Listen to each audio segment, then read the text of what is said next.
Bonjour à tous, j'espère que vous allez bien. Alors, on se retrouve pour le premier tuto sur le thème de Noël pour 2020. Donc, c'est génial. Je suis assez contente car c'est une période que j'aime bien. C'est quelque chose qui m'inspire en général beaucoup, Noël. Donc, voilà, on est parti pour pour une première création, voire plusieurs, parce qu'en en fin de compte, il en découlera plusieurs. On va utiliser pour ce faire, comme d'habitude, du Action, n'en déplaise, hein. Désolée, hein, je suis obligée. Donc voilà, tampon Action. Donc j'ai pris ceux de cette année. Je ferai des tutos avec ceux des autres années prochainement. Donc il y a les 4 a priori. Et on est parti. Alors pour ce faire, j'ai choisi de prendre une feuille au format 30,5 par 30,5 blanche. Donc unie évidemment. Bien entendu, si vous n'en avez pas, vous faites la même chose avec une feuille A4. D'accord? Voilà, c'est un choix perso parce que du coup après en découleront d'autres créas. Et donc forcément, voilà. Je me suis aussi munie de ma boîte voilà, alors moi j'appelle ça des semelles, je sais, vous appelez ça tous des blocs acryliques. Ok, bon, bah moi j'appelle ça des semelles. Voilà. Certains sont très vieux, certains sont très cracra, c'est pas grave, ils font leur taf, c'est ce qu'on leur demande. Donc là tout de suite, je vais choisir de prendre, pardon, je vais prendre ce set de tampons avec les sapins et compagnie. Là, et les boules. Et pour aller avec lui, bah, je dirais le bonhomme de neige avec toutes ces petites choses-là. Donc pour l'instant, on va garder ces deux-là. Et je vais donc les mettre sur semelle. Et je vous reprends. Voilà, ça m'a pris quelques petites minutes parce que je réfléchissais en fait à comment j'allais l'utiliser. Parce que oui, c'est un tuto en freestyle, c'est-à-dire qu'il n'est pas réfléchi avant. Ouais. Non, je plaisante, mais ça m'arrive régulièrement. Et Dieu merci, parce que sinon, je vous assure, ce serait pas drôle. Pour vous expliquer, ce set de tampons-ci, eh bien écoutez, je l'ai installé tout entier de la même manière qu'il était sur sa plaque, sur un tampon. Pour ceux qui n'auraient pas de tampon de cette taille-là, ou suffisamment grand en tout cas, bah c'est pas grave, vous les laissez sur votre plaque, vous les ancrez directement sur. Quand je dis plaque, c'est le plastique dur là. Vous ancrerez dessus et vous appuierez bien dessus avec quelque chose, par exemple, d'un peu dur comme ça et de la taille suffisante. Par contre, ça peut être plein de choses, quoi. Enfin, vous voyez hein, ce que vous avez autour de vous. Par contre, pour le second, c'est-à-dire celui-ci, voilà. Là, je les ai tous mis sur des tampons, sur des semelles différentes. D'accord? Donc, clairement, nous n'allons pas faire qu'une seule feuille. Hein, on va s'amuser, on va en faire plusieurs.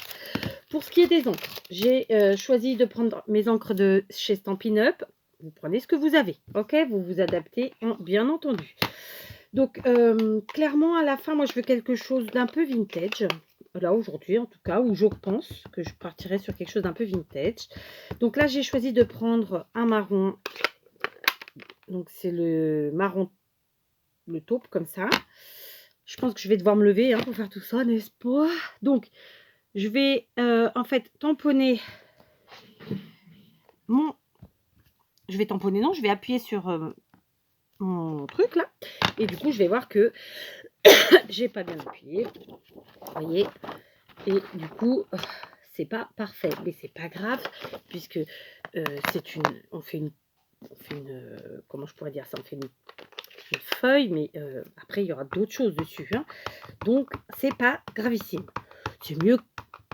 Oh non, j'allais dire c'est mieux quand c'est bien appuyé, mais non, même pas, je le pense pas. Donc je retire. Donc ici, vous voyez, je suis partie dans les angles opposés. Donc je vais bien appuyer sur mon bonhomme de neige qui n'avait pas trop bien pris tout à l'heure. Et il a bien pris cette fois-ci. Donc voilà, c'est bien de ma faute s'il n'a pas bien accroché. Cette fois-ci, je vais partir sur du rouge. Alors c'est un vieux pad que je n'ai pas réancré. Donc possiblement, oh ben non, il ancre bien quand même, puisqu'il date de 2000, c'est la collection de 2010. Vous voyez, on est en 2020. Donc clairement, il peut ne pas être bien ancré. Et c'est forcément le cas, mais voilà, j'ai pris le temps. On va essayer de faire ça bien. On y va. Donc, comme il y a plus de détails sur mon bonhomme de neige, j'y appuie bien. Et voilà, c'est comme tout à l'heure. Donc, je vous la montre. Il y a la partie là, ici, du cache-colle, où il faudra que pour ceux qui ont les tampons, il vous faudra être bien prudent et bien appuyé. Ou sinon, utiliser pour vos petites créas, parce que là, pour une page 30-30, ça ne marchera pas. Il n'y a pas la taille. Le truc de tampon, là, je ne sais plus le nom. J'en ai un d'ailleurs, je ne m'en sers jamais. Enfin, très rarement. Allez, on y va. Donc, j'appuie sur chacun de mes tamponnages, de mes tampons, de mes tampons. Et voilà. Ok. Donc, j'ai fait du rouge, j'ai fait du marron. Maintenant, je vais prendre du vert parce que Noël, c'est quand même à la base rouge et vert, il paraît. J'ai mis du marron parce que je veux du vintage, ma foi, mais voilà. Là, j'ai bien débordé, donc je vais vite attraper une vieille lingette et essuyer. Voilà, et on continue comme ça. Donc là, je vais mettre au milieu. Là, j'ai moins besoin d'appuyer parce que je sais qu'il y a énormément d'encre. Je pense que ça devrait le faire. Très bien. Quoique, ouais, même comme ça. Hein. J'ai vu mieux. Voilà, donc là, j'ai mis ici. Alors, comme je vous l'ai dit, c'est du freestyle. Je ne sais pas du tout où je vais. Là, mes bonhommes de neige, ils n'étaient pas beaux. Heureusement que c'est un faux. Maintenant, je vais reprendre. Déjà, je vais essuyer mes tampons vite fait. Tac. C'est une vieille lingette qui est sèche, qui me sert à enlever. Moi, je ne suis pas à cheval sur le nettoyage de mes tampons au fur et à mesure. D'accord. Donc là maintenant, ce que je vais faire, c'est que, en regardant comme ça, si je fais ça, ça va se chevaucher. Et j'en ai pas envie. Donc je vais renlever les 3 du dessous, pour l'instant, et ne garder que les 3 du haut. D'accord. Je vais venir prendre un marron plus foncé. Voilà. Et placer au milieu comme ça. Donc vous voyez, ça fait quelque chose de très symétrique. Ok. Très bien, on fait pareil. Jusqu'au bout. Tac. Vous voyez, rien de compliqué, c'est à la portée de tous. Donc là, on se fait notre propre papier. C'est comme si on faisait nos propres blocs. Vous voyez, c'est aussi simple que ça. Donc maintenant, je vais remettre mes tampons, bien que là, pour l'instant, je ne vais pas m'en resservir. Ok. Donc là, voilà, j'ai fait un petit papier comme ça, avec 4 couleurs d'encre, tout simplement. Donc 2 marrons différents, un rouge et un vert. Ce sont des couleurs qui sont quand même un peu vintage déjà de base. Hein. Soyons, pardon, soyons clairs, honnêtes. Vous voyez, mes tics de langage habituels. Maintenant, je vais utiliser dans les tampons de l'autre set, je vais prendre 2 petits tampons pour qu'ils puissent s'immiscer où je le souhaite. Donc par exemple le cadeau, l'étoile, et non, lui il est déjà trop grand, donc c'est bon. Donc, et peut-être la chaussette, on verra. D'accord. Donc déjà je prends ces 3 là. Cette fois-ci je me munis de ma Versamark. La Versamark, c'est une, c'est pas réellement une encre, en fait c'est de la colle, hein, d'accord. Et je vais tamponner les cadeaux en premier. Allez, on y va. Ça fait très longtemps que je ne me suis pas servi de ma Versamark. J'espère qu'elle fonctionne toujours bien. Alors voilà. Voilà. Je les mets pas dans le même sens. Là, cette fois-ci, je casse le côté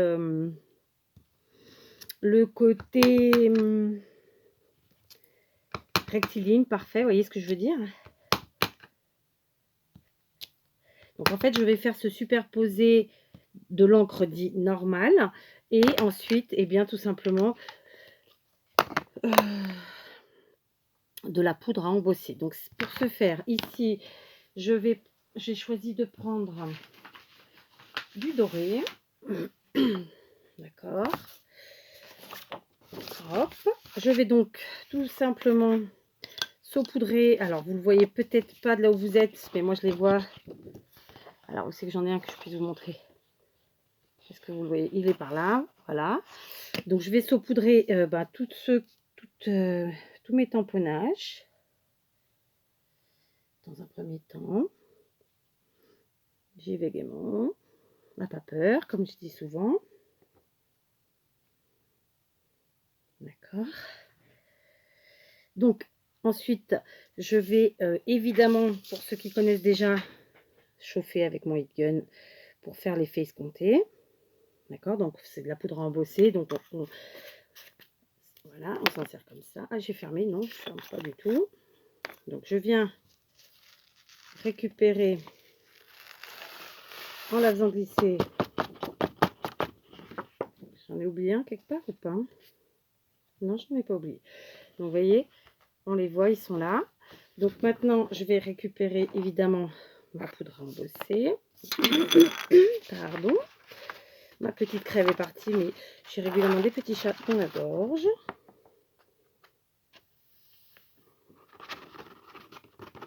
Voilà.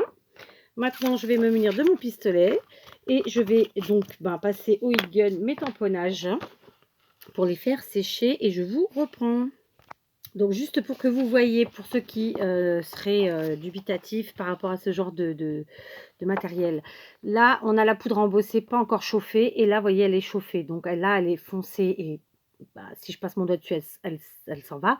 Là, elle est chauffée. Donc, elle a bien pris son côté doré. Et on sent bien le côté relief. D'accord. Et c'est ce qui va être intéressant dans ce mix de tamponnage. Voilà. Donc, pour ce qui est des tamponnages avec mon embossage à chaud et les petits cadeaux en doré. Moi, je trouve que ça fait un effet super. Alors là, pour l'instant, je l'ai laissé gondoler parce que je le ferai à la fin le repasser pour qu'elle ne soit plus gondolée. Je vous montrerai ou pas, mais en tout cas, je vous le dirai sûrement à l'oral. Donc voilà, j'aime bien le côté voilà, où on mélange le lisse, le granuleux, enfin, je sais pas comment vous dire, mais voilà, ça fait un effet texture que j'aime beaucoup. Donc, on va faire la même chose cette fois-ci avec la botte. D'accord, sauf qu'on va pas utiliser la même couleur, c'est entendu. Donc, on est parti. Je fais ça. Alors, là, je fais se chevaucher un petit peu. Ça ne me dérange pas, hein, les tamponnages. Soyons, voilà, soyons clairs, j'allais encore dire, mais ça sert à rien. Mais donc, disons que voilà, ça me va, moi, que ça se chevauche. Ça cachera que j'ai sali ma feuille, surtout. Hein, on ne dira pas à ceux qui recevront les choses, parce que sinon, ils ne le verront plus de la même manière. Bon, je plaisante, mais... Alors, attendez, maintenant, il faut que je regarde où j'en ai mis, parce que je ne vois plus. Ouais, peut-être pas. Allez, du coup, maintenant, pour la couleur des bottes, enfin, c'est même pas une botte, c'est une chaussette. Et bah, écoutez, j'avais préparé un blanc, mais là,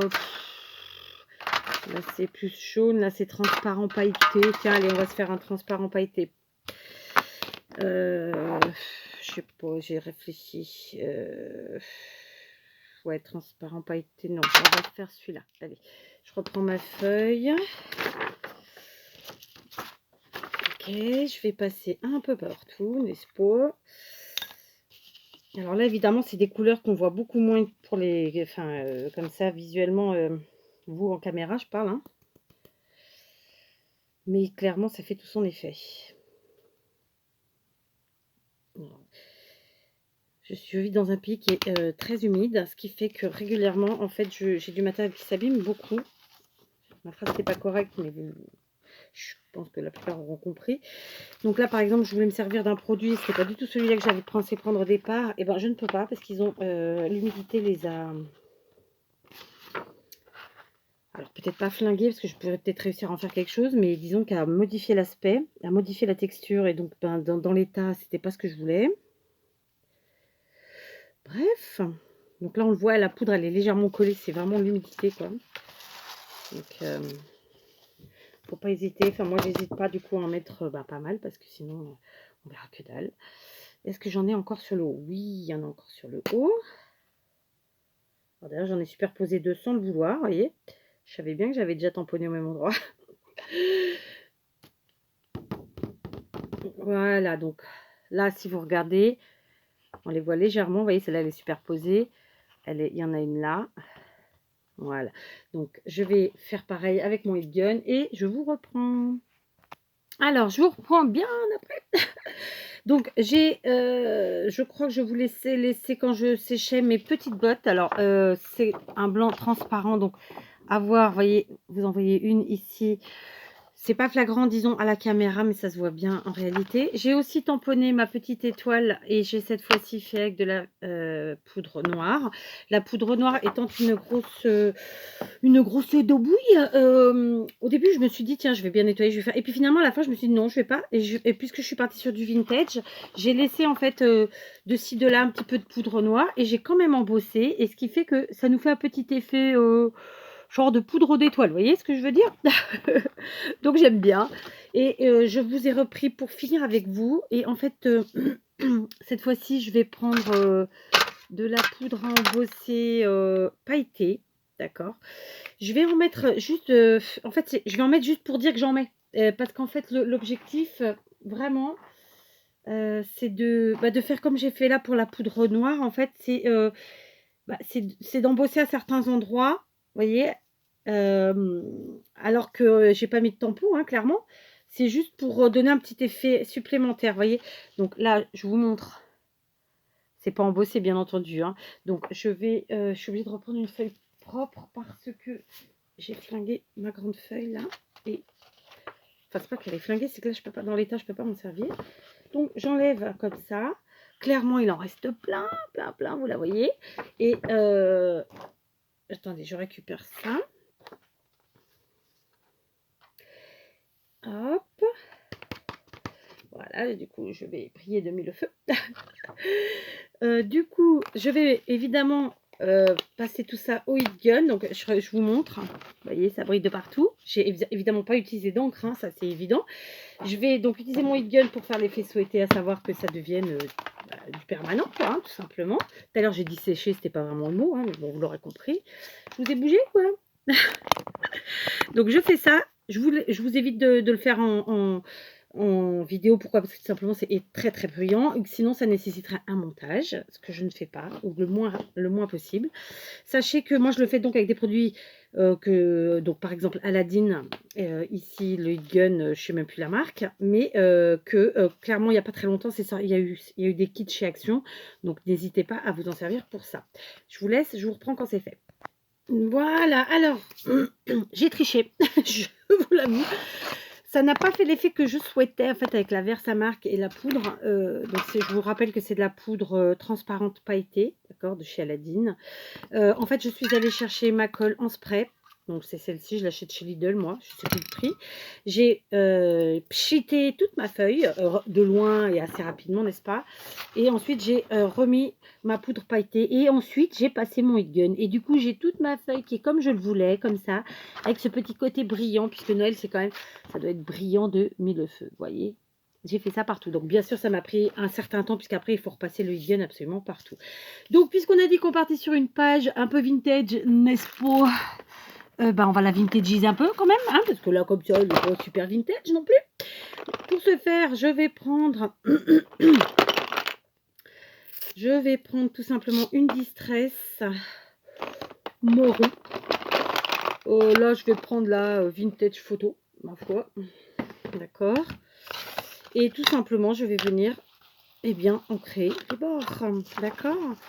Donc là, c'est un peu le bazar sur mon bureau. Hein. J'espère que vous verrez quelque chose. Donc, ancrer les bords tout bêtement. Hop. Hein. On y va. On fait tout le tour comme ça. Donc, hop. Comme c'est une grande feuille, c'est moins facile à travailler. On est d'accord. Voilà.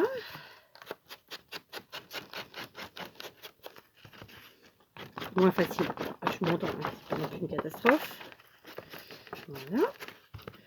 Donc voilà, l'objectif c'était quoi? C'était de vous montrer que vous pouvez faire vos propres fonds. Moi j'ai fait là, ici, avec du papier uni blanc. Vous pouvez tout à fait utiliser d'autres couleurs.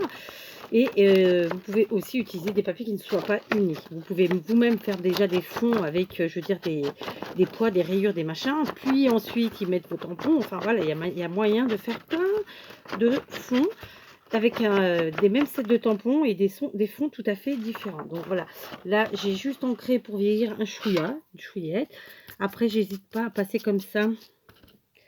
Alors j'ai pas mis trop de paillettes sur les bords, hein, et puis celles qui seront pas collées, bah du coup partiront avec. D'ailleurs, vous le voyez maintenant avec mon oncle, mais c'est pas grave, ça c'est pas. Voilà, il n'y a pas mort d'homme. Moi, ce que je veux, c'est que c'est un petit côté vintage quand même. Donc je passe comme ça. Voilà. Et donc voilà, je suis assez satisfaite. C'est à peu près ce que je voulais. Enfin, en même temps, j'avais pas d'idée préconçue. Donc voilà, avec ces deux sets de tampons de chez Action, comment faire alors de l'encre, bien sûr, et avec de la poudre à embosser. Comment faire une petite page qui sera unique et que personne n'aura. Moi, je suis partie vraiment sur un truc très, il me semble, typique de Noël. Je me suis pas j'ai pas cherché à faire comme compliqué. J'ai installé mes tampons sur mes semelles et j'ai tamponné et voilà. On réfléchit pas plus que ça. Donc voilà, évidemment, je vais en faire d'autres, des plus faciles, des moins faciles, etc. Si je les ai fait avant de mettre la vidéo, et ben je vous les mettrai en miniature. Donc vous verrez à peu près le rendu, toujours avec ces mêmes sets de tampons. Sinon, bah, je vous les montrerai un autre jour. Donc voilà, n'hésitez pas à faire vos propres fonds pour vos créas sur des pages A4 ou 30 par 30. De mixer le tamponnage classique et le tamponnage avec la Versamark avec vos poudres embossées. Action, on fait en ce moment. Donc voilà, ça vous montre une idée de comment les utiliser. Évidemment, après, il va falloir qu'on s'en serve. Mais ça, c'est comme pour un bloc classique. Vous en faites ce que vous voulez. Ok. Allez, je vous laisse. J'espère que ça va vous inspirer. À très vite.